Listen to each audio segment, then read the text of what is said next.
Please welcome Adam Shecter.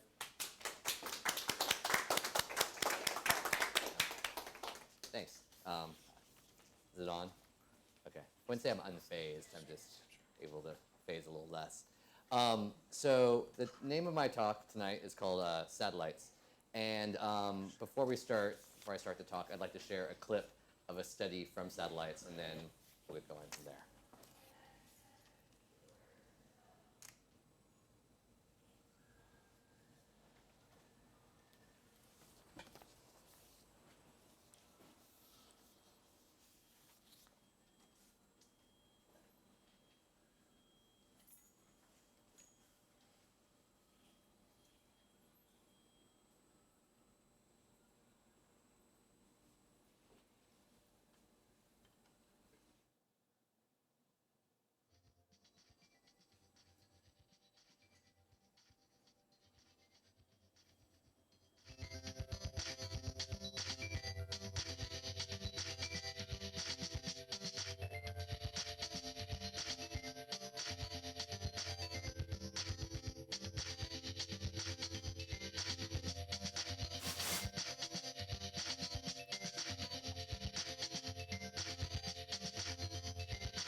All right, so that was a study for satellites. I typically make a 2D animation before making my VR studies because it tends to help me explain to the people I work with what I'm trying to do, as well as have multiple ways of presenting ideas.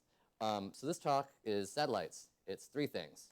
First, it's an animated science fiction story distributed online for virtual reality. It's a story told in the form of monologues, inspired in part by the Canterbury Tales. Also, within this world, satellites is an invented term for a small number of rare floating trees whose native habitat is the planet's vast ocean. And the talk is also something else.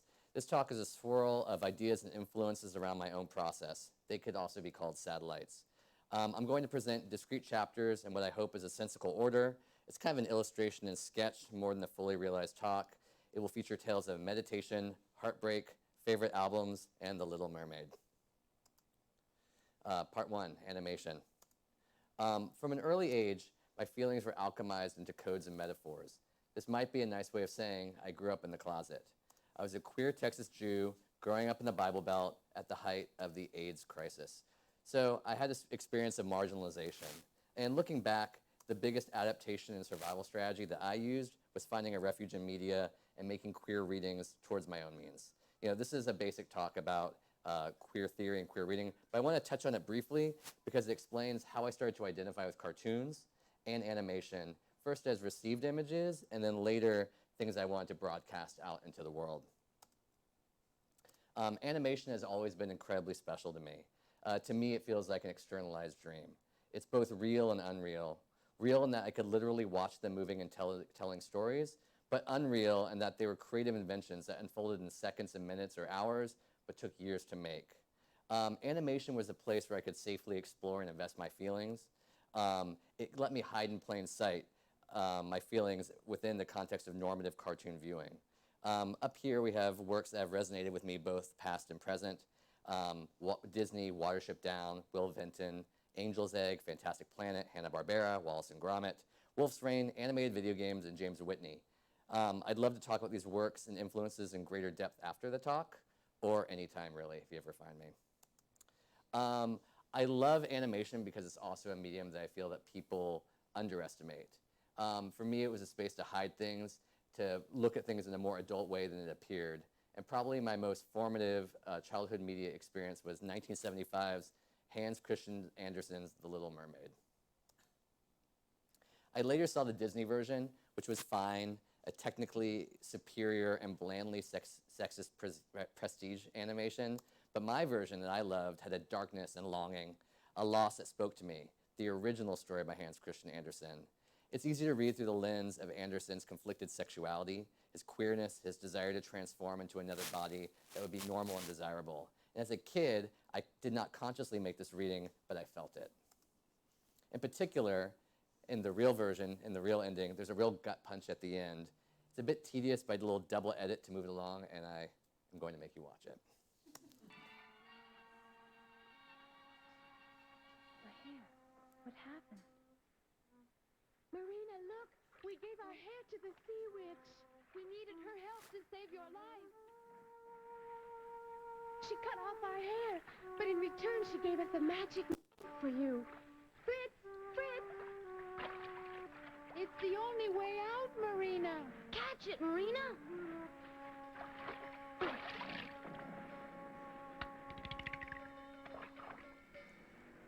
You must plunge the knife into the prince's heart. When his blood sprinkles your feet, they'll join together and become a tail. You'll become a mermaid again. Once you've slain the prince, you'll be out of danger. But you must hurry. Father and Grandmother are very worried about you. You can be with us again, Marina. Be quick. The sun will rise soon. Marina, come back to us. We'll be waiting, Marina.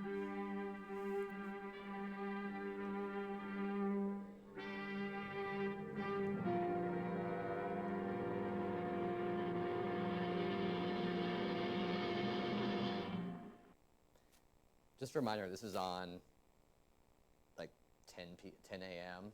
Saturday morning, 1904. Basically, at the end of this story, she loses the guy, and what else is there to do when that happens but kill herself? She throws herself into the sea, melting into bubbles, hoping one day maybe she could just maybe touch the prince as sea foam. This ending was beyond shocking for me. It was very extra. It was high drama, heartbreak, suicide, and animation as queer allegory to a 7-year-old gay boy. I didn't see this video for a very long time. I couldn't find it. I didn't really know where to look, but it haunted and it fascinated me. I finally got my hands on a copy from eBay in 2006. I was totally taken aback by how much my work has been spent recreating the story. The themes in the work were set. I made a really strong connection to fables, the notion that stories can be told to diverse ages. You can onion skin ideas whose layers can be peeled away to provide levels of depth. Also, I like the idea that simplicity does not make something easy. A big theme in a lot of my work is longing, the idea of seeking connection with others, of loneliness, of love, and endings becoming beginnings. I was deeply inspired by music and had an agreement with Auntie and the Johnsons that I could use their music to make these animations. In Mysteries of Love, 2 animal pilots circle each other while seeking a community of their own.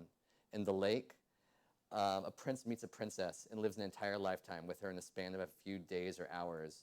In Hope There's Someone, an astronaut seeks a message in the stars and becomes a constellation. It's all very Little Mermaid. Also, as my husband likes to mention, I love having things float. This early work was done in Flash. It's interesting to look at and consider for me as a first movement. It led to later work in installation and then later virtual reality. But the root love of animation, of allegory, metaphor, and not exactly realism was set. I developed an unintentional strategy to encode my feelings in image from an early age, and it never really stopped. My general approach has not been to shine too bright a light on the why of the symbols that come to mind, at least not while I'm in the process of it. As an artist, I can see these links in my animations about a talking dog or flying cities, submerged worlds, persecuted blobs, and jewel-hungry dragons. When I look back on them after I finish them, they feel like diary entries. I enjoy seeing younger kids come to my shows and wonder what, if any, seeds or impressions are being planted or made. Distribution. I always loved animation, but it never seemed like something attainable. My first obsession was with Disney, and then Miyazaki as his work became more available in the late 90s, but more so in the 2000s. I mostly knew about the technical nature of animation. It involved patience I didn't have, planning skills I didn't want to build, and a drawing ability I lacked. I also vividly remember buying my first roll of Super 8 film, including developing, for $28 and thinking I didn't want to pay that much for 2 minutes. All this changed when I learned Macromedia Flash. I was able to store and create characters and backgrounds. I could improvise. I could work with basically zero budget and just take my own time and use the computer I already had. While it wasn't exactly Disney, it allowed me to speak in a voice I'd always loved. Mid-50s modernism, stylized and limited animation of my childhood cartoons, Paul Rand, Polish poster art, Hanna-Barbera, UPA cartoons, Sesame Street, and jazz album covers. I also found it frustrating, though. I was constantly coming up my own technical and artistic limitations. It's like I wanted to try to make pet sounds, but all I had was a 4-track. On the other hand, the ease of distribution was very exciting. In 2002 and 2003, it felt like a proto-YouTube. Through my site, I could share my 2 and 3 meg stories to people looking at other content. It felt like a sneak attack and kind of subversive. I could share emotional content that they weren't expecting from a Flash cartoon. I could Little Mermaid them with my emotional music videos. Little Mermaid comes up a lot, I'm sorry. I got a lot of emails and a lot of feedback and invitations. It was really exciting. I also got personal and at times frightening correspondences. I got a string of emails from a man in the Army Reserves who said he was using my animations to explain to his kid how he might die in combat. Side note, I checked online while making this presentation. He's still alive. I did all my early work on an iMac G3 Special Edition, but I craved more ideal settings and hardware. I've always loved cinema and the act of movie-going. There's an immersive aspect to it. I love the sharing of experience. I'd gotten enough interest in my work via the web to show in gallery and installation settings. Around this time, I started to make installations. I began to move away from the limitations of Flash and web-based content. My lines got weirder and less mechanical. I started working with multiple screens. I started bringing in video content. I had more control on the spaces the work showed in. I could play with lighting and seating. I could work with the space in mind first and then figure out how I could alter it. For Fable in 3 colors at the top, I made a seamless looping series of animations that were modular with variations to ensure that people would be unlikely to see the same version, whether they came for a few seconds or a few minutes, or hopefully many minutes.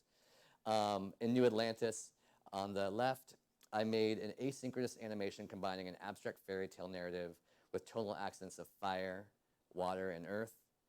And with Last Men, I finally started incorporating video into my work, which was something I'd put off for way too long. And I used a camera that I could film footage with at the same rate that I animated it, which was at 15 frames per second. I found this paralleling between animated motion and film motion really exciting. I made my favorite engagement with my last biggest work, New Year. It was 3 projectors wide, and it was on a loop. It was a sci-fi tale that was narratively mundane, but visually maximal. It was a story of a gay married couple, 2 dogs, an astronaut, and a radio broadcaster who may or may not be in love with the astronaut. I was really happy with the work, but it was technically difficult to stage. It was basically the opposite of my earlier work in terms of accessibility. It showed in a New York gallery from 12 to 6 for 5 weeks. You can watch it on Vimeo, but it just doesn't feel the same. It's a rough translation of the kind of immersive environment I was going for. By this point, I also started making my own music. I left behind the idea of the music video, included my own script, and of a voiceover for the first time.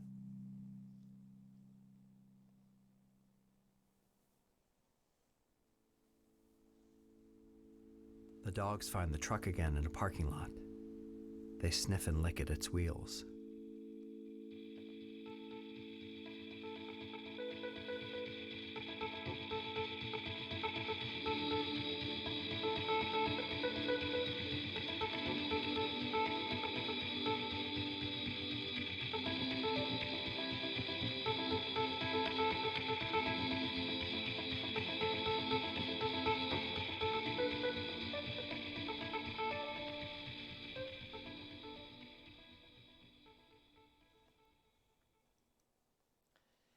whole process was really exciting. It was also expensive and exhausting. It required hardware and support that made for a technically difficult and pricey show and installation.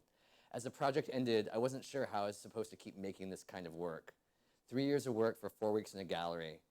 The idea of having shows was fun in my 20s and 30s, but as I approached my 40s, I also wanted more things like vacation and stability. The video art field is not lucrative, at least not for me, and most people make a living as teachers or commercial artists. Because of this, I feel like a kinship and friendship with a lot of poets and dancers. Our work is editorial. To mix metaphors, it's something cool to wear, but it's not something that you can wear every day. Sci-fi. I grew up on optimistic science fiction.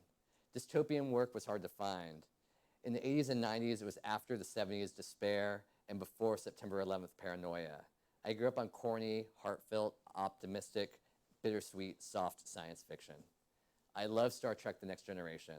My favorite episode was called The Inner Light. Captain Picard lives an entire lifetime among a civilization long since gone. He wakes after a couple of hours realizing the family he loved and lived with for decades was a projected memory. I found this devastating, and then I realized working on the speech, I remade it into the lake, my own animation. I wasn't interested in sci-fi for a number of years, but coming back later, mostly through the prompting of my husband, I came to see sci-fi as a telling of future fables. I love left-field visionaries and works that avoid the pitfalls of sci-fi, which to me are self-indulgent world building, unnecessary systems, and made-up vocabulary. These are some of the most remarkable books that have influenced me. John Crowley's Indian Summer, Greg Bear's Blood Music, David Gerard's The Man Who Killed Himself, Olaf Stapledon's Last and First Men, Marie McHugh's China Mountain Zhang. These books reflect on human consciousness, geologic time, queerness, and collective being. These books deserve their own talk, so I'll move on from here, but I just wanted to put them on the screen for a while. I also love sci-fi that focuses on an interior state. I love the idea of the cosmic experience, that cognition and interior space are places of journey in themselves. This influence is also because of my own interest in meditation and connection, which I'm going to come to in the next part. But when I meditate and enter my own space, I feel like I touch avatars of myself. I see characters that are manifestations of my thoughts and feelings coming to me as characters. I see a talking dog, a radio broadcaster, a woman at sea playing a record. All these ideas and images take place in the playing field of the mind. Because of that, I love dramas that are as much interior as exterior. And within the last couple of years, there's been some really incredible television content along these lines. 3 of my favorites are The OA, Legion, and Sense8. I try to bring this approach to my own engagement with sci-fi. I'm drawn to visual spectacle, but I look for the quieter moments that might accompany it. Or I ask myself, what if this feature of the world was so ordinary as to be invisible to the people who lived in it? In Satellites, this relationship appears for numerous characters. One is a man I call the diver, who is using his time at the sea to visit the submerged robots at the bottom of the ocean. They've been researched and studied for centuries, maybe even millennia. His journeys and travels are not a grand adventure. His interest is more like a birder walking around Central Park. Another character is a dog that's in the process of separating itself from the artificial intelligence that uses it as an ambassador. It reflects on its own thoughts, its mundane musings as it moves itself apart. I also think about a woman whose meditations at sea are manifested as bold but harmless visual astral projections of giants, dragons, and abstract figures. And then another character is a woman who has chosen to spend a year at sea listening to the unfinished work of her favorite musician. This woman is an amalgamation of Scott Walker, Dusty Springfield, Nico, and Talk Talk. In the perfect world, I'd be directing animation that was written by Mike Lee and produced by the Wachowskis. It's like Secrets and Lies versus Speed Racer. Connection and immersion. I love being a consumer of content. I'm also a devoted fan if an artist's work speaks to me. Great work makes me feel understood.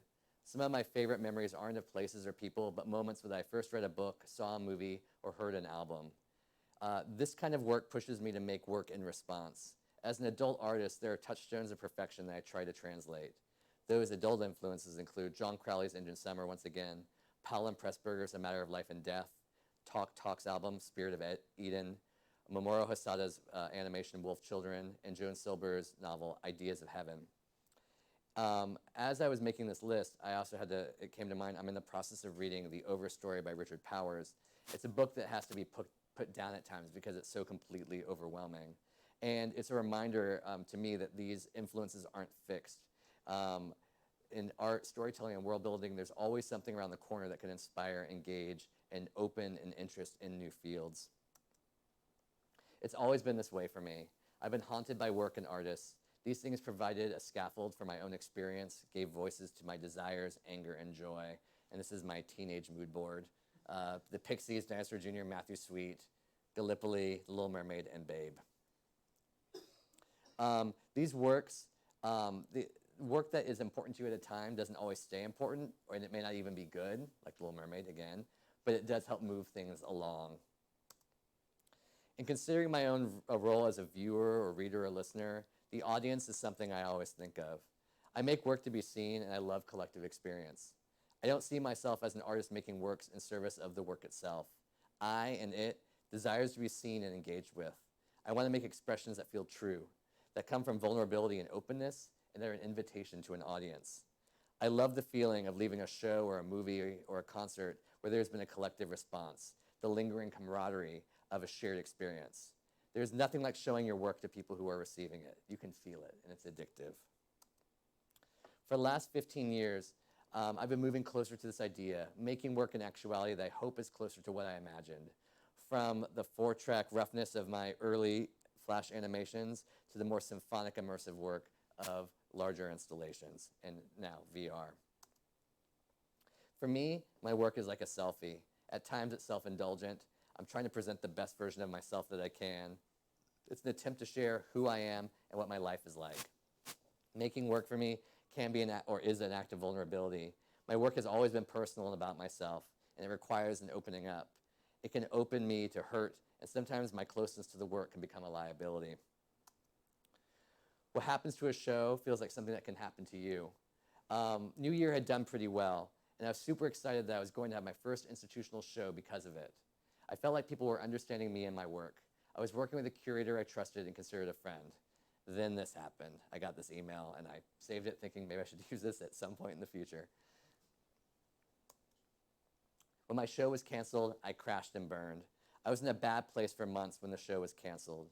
All the work and care and attempts to be an upright citizen in the contemporary art world, a field that can be extremely fickle and punishing, crumbled. I made a mistake somewhere, I misspoke, and I fucked everything up. In New Year, I made a scene of a man crashing to earth as a sort of gauzy beauty. My own crack up was quite ugly. It also led me to meditation, and by extension, VR. VR in interior spaces. I had a bad couple of months after my show was canceled. I tried to soothe myself in art, in particular art outside of my time and space in the 21st century. I went to the Met a lot. There's a vibe of veneration and respect there, both in terms of an audience, but also something inside a space that has an obscene accumulation of impossibly crafted, immaculate objects. Going to the Met one day, I walked by the giant Buddha fresco on my way to the Asian wing and ruminated on the condition of suffering and unhappiness in man. It was a flicker of awareness outside of my own drama, enough that I started meditating. 3 years later, I have to say, meditation is not magic. It's tedious and it's not immediately rewarding. It's also easier to start, tip for the future, if you don't feel terrible. I started with a guided iPhone routine before finding my way to a practice that is personal and part of a larger community. But I've been connecting through meditation more and more with interior space. The type of meditation I do isn't visualization. Rather, it's a moment where you just presence yourself in space and you seek a sense of connection to things beyond your own daily business. For me, I frequently sit with my eyes closed, and then at times I feel myself in an immense dark space. There's a dimension to it. It's like an impossibly huge concert hall, or even like an ocean. It is vast and it engulfs you. You are not oriented in any one way. It's a stereo experience all around. It is an ocean, I thought to myself one time, and that led to my idea for satellites. I'd been struggling to translate satellites to an installation, one that requires so much control, lighting, monitors, and all these other resources. but suddenly it made sense in a different, more manageable and affordable way. Rather than planning outwards, satellites would be presented inwards in VR in a one-to-one manner. It would be based on singular interior experiences. Now, a warning. By this point, 18 years in, I realized I'm terrible about talking about works in progress. It's too close for me to try to speak objectively or articulately, I can't even say that word, about what I'm trying to do. If I've made sense so far, that's great. I might start to stumble here, so be forewarned. So I will share a bit about VR and share some footage with you. Also give a chance to test drive some of the things I've been working on, but it feels too close. I'm not someone who figures out things before beginning work. I've discarded a large amount of footage and ideas over the course of my projects. I don't have a grand idea or philosophy about VR. They will try to share some thoughts about what I've got. VR allows me to visualize and construct spaces to be entered. They represent my states of mind and moments of my consciousness. And for satellites, I like the idea of constructing what these daydreams and musings might look like using VR. These visual and narrative experiences cover a spectrum from the maximal to the minimal. I wonder how you convey a voice in your head, a disassociation from the world. I try to think about what happens to my eyes when I daydream, where they go, but it's hard to keep track of. This here is footage from Tale of the Sculptor, which you can test drive later. This character tries to make objects or experiences to communicate something important. In satellites, the sculptor's VR daydream of an engagement in full stereo visuals is contrasted with a handheld box that is offered to those he encounters. To me, this represents a discord between what I, as an artist, am able to convey and what I aspire to. I'm not sure what to make of VR at this point. VR changes the intensity of engagement and immersion significantly. In real life, snapping in and out of thoughts and daydreams is sharp but relatively fluid. In VR, the transition in and out of this conjured world is totally jarring. The world feels somewhat disappointing when you return to it, maybe even out of alignment. I try not to spend too much time building in VR because I literally feel like my calibration is off when I return. I see this when I reach for a glass or move through space. I'm also clumsy, so that's not helpful. This is a VR scene from The Diver's Tale, which we can also test drive later. In a movie, the distance of the camera allows a disembodiment that allows you to identify with whomever. You can pick your team and personal identification. You can root for who you want. But in VR, it feels like you're occupying a set avatar. There are films and experiences that have left me stunned and speechless. They're a sort of proto-VR because they're so compelling and amazing. But they are rare, and Twilight is not one of them. Although I think Kristen Stewart is an amazing actor, that is also a different conversation. The ability of VR to completely immerse oneself feels like a cheat at times. Maybe this will change as we become accustomed and maybe even jaded to it. But for me, it's interesting to experiment with various perspectives and styles and voices. I'm not super interested in realism. I'm more interested in a stylization that feels like it is really happening. This is a scene that I'm working on currently called The Broadcaster's Tale. It's very stripped down, and it's a representation of a broadcaster's semi-uninformed or unformed imaginings of a fortress and a flickering last transmission before the signal dies. I have a new personal conundrum. VR is fully immersive, and it's fully mobile, and it's not limited to location, and that's great, but my work is not at the point where it can be collectively experienced. I think there's something to be said for collective bodies in a physically contained space, but I also wonder if I'm just being old-fashioned about the whole thing. I was recently in Denver, though, and I visited the Mayan Theater. I had seen films there since the 1990s. The main space has an aura, a collective experience of years of cinemaphile viewership.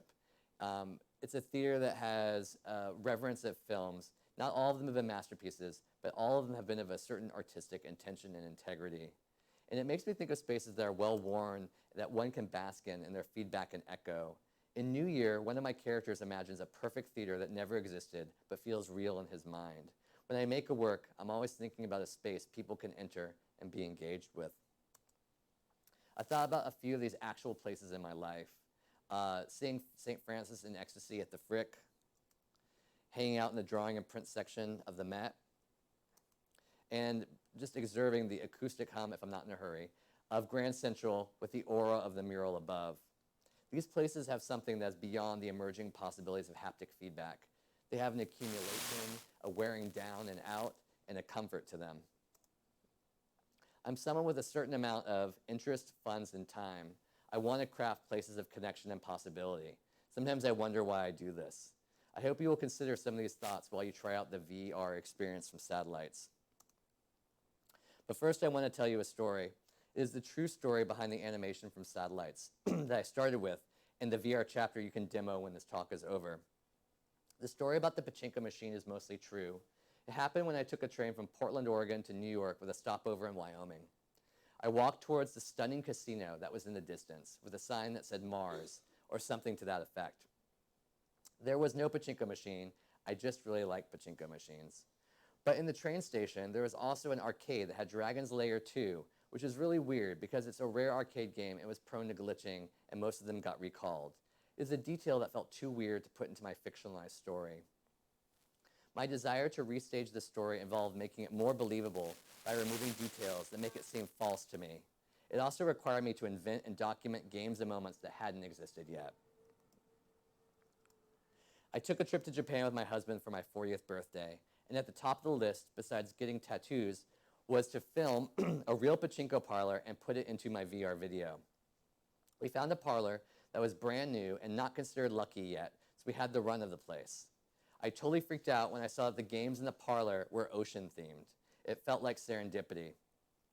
I bring this up because I find it interesting the way that experiences can make us artists, which then push us to create experiences for others. In the process, we make and seek new experiences for ourselves.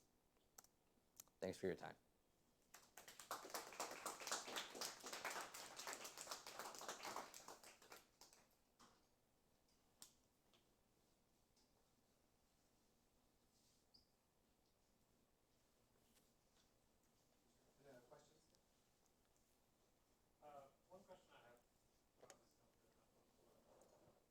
Hello? Check. One question I have in terms of when you're creating VR spaces, for lack of a better word, how do you sort of set up like a play test or some way of like making sure that the feeling that you're trying to evoke winds up working? Is there any process for that, or is that? It's just kind of trial and error. I didn't mention I'm working in Unity, and so I kind of make sketches of what I want it to be in like on paper. And then I work with someone who can help me with like some of the little. I do most of the layout myself, but there are environments I need like assistance with, and I just kind of like adjust as needed. But I do have like a general kind of like landscape in mind as I work on it, whether it's like a long hallway or like moving up and down through space or something like that. And do you have like other people or people who are not necessarily familiar with the artwork to make sure that they experience it to see that they're evoking the type of emotion that you're trying to get out of it? Or is it something that, like, how do you, like, sort of direct that? Yeah, I mean, I kind of have 4 people I trust, and I show them the work, and then if it feels good, I just send it out, and then from there, if it works, like, I kind of, I used to be very invested in, like, people have to see a work one way, and then I started to realize, like, the more you try to control that, the less that actually happens. So once it's out, I can't really control it. And that's kind of like the influence of fables. Things get adapted. People make their own readings and have their own investments. And that's actually maybe like a beautiful thing, not a liability. Right. Okay.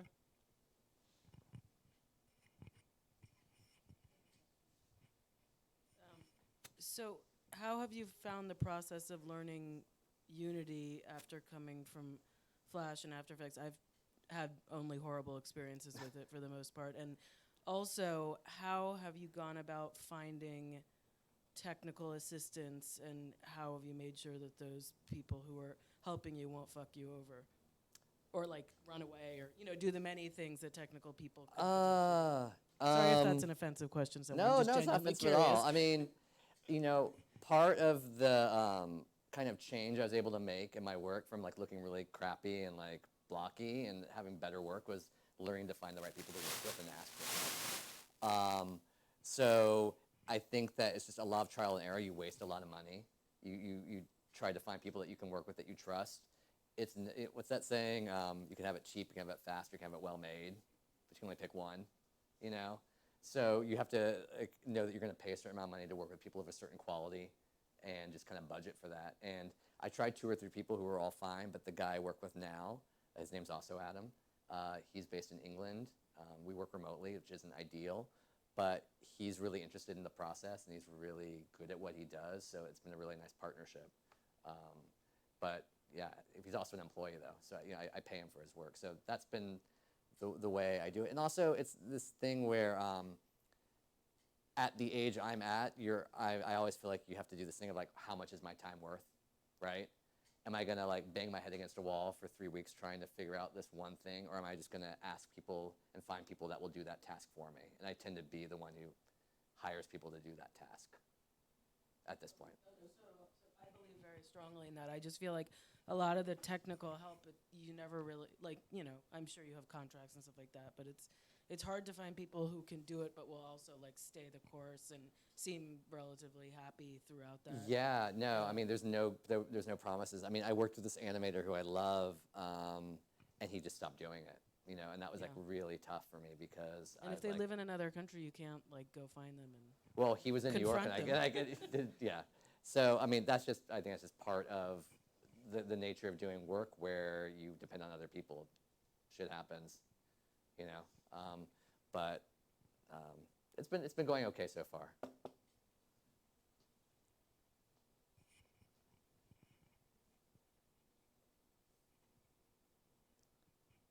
What's the rule? 10 seconds of awkward silence, and then we're done. I had a quick question about pachinko. I also kind of had a somewhat profound experience my first time walking into a pachinko parlor in Japan. And I think that, thinking about it in terms of this kind of spaces that you're describing in terms of the overwhelming sense of intensity that VR can have, I felt like, pachinko parlors themselves are quite intense in that way, but they're also these singular, though, you're surrounded by other people doing their thing, but it's this kind of driven, focused intensity. I mean, did you play pachinko or attempt to play pachinko? We spent, I think, like $40, but it was mostly me filming my husband, Joe, making him put money in, because I was like trying to get as much footage as I possibly could. I mean, it made no sense what was happening. But I wasn't, I was just too busy in the visuals of it. Yeah, it's pretty overwhelming, but. Yeah, and they weren't really that interested in helping us, but they did show us how to make it work, and they were happy that we were helping their struggling new business. But yeah, it's an interesting point of like, when maximality actually happens in the real world, it's such an amazing thing. And I think sometimes when you just put on a pair of VR goggles, you're expecting it.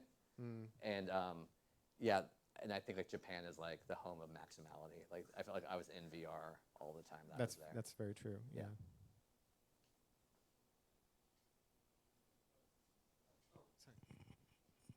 So you've explicitly cited The Little Mermaid as a large figure in like how you've thought about things, and you decided you had to actually go out and find it again. So there must have been like a long absence that you cited where you did not actually see that viewing again. Was there like in the second viewing, like way later, did you find yourself having like watching and going like, oh, I must have misinterpreted a lot of other things because that memory, that like grain of memory must have been filtered through so many years that some of it's like you're watching, it's like, did you even enjoy The Little Mermaid on the second view? No, it's garbage. I mean, it's total shit. I mean, the thing that I think is always interesting is that there's various levels of engagement. Like we all have formative experiences as children, right? And some things you come back to, like, I loved, I'm trying to think of the worst version of something I watched, like Thundercats is still good. But I got it, Transformers. Love Transformers. Like emotionally, like when Optimus Prime died, I just like my heart broke. Watching it now, it's garbage, right? But as a kid, you make these investments. Then there's another level though, like you come back to something like Pee-wee's Playhouse or Watership Down or Bambi, and it was magnificent at the time, and it remains magnificent. So I think that there's always this kind of like interplay. And in my own work, I kind of want to make the better version. I don't want to make crap that like people like don't care about. I want to like make the kinds of things I never saw that I wish had maybe existed. And a lot, since you didn't ask, but I'll tell you anyway. In between The Little Mermaid, I really got hooked on anime because of that, and the whole use of like the space opera, like Robotech, Voltron, Star Blazer. I'm not going to keep going.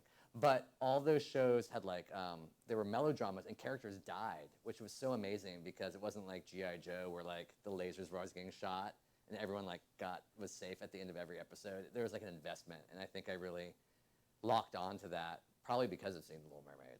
So it did do that. Thank you. Also, if you wanted to rant out a list of things that are awesome, that's great because I want to figure out what to download. Oh, okay. Thank you.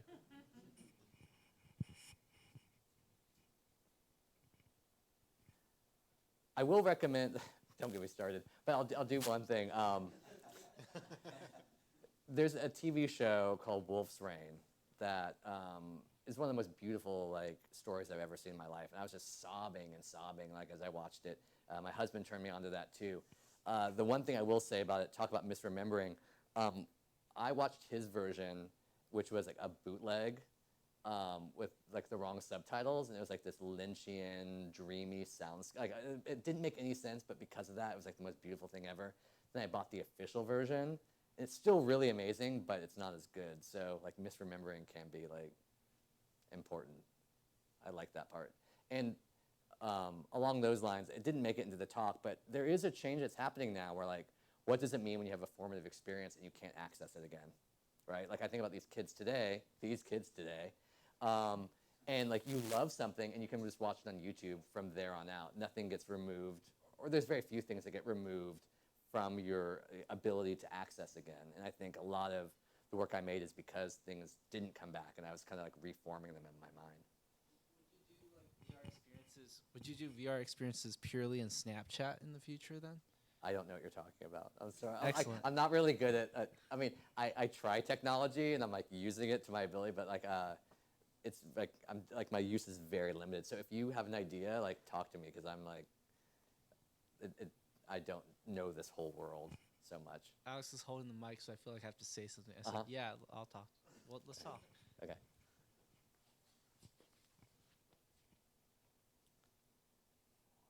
Okay, well, if there's no more questions, if anyone wants to demo some of Adam's work in VR.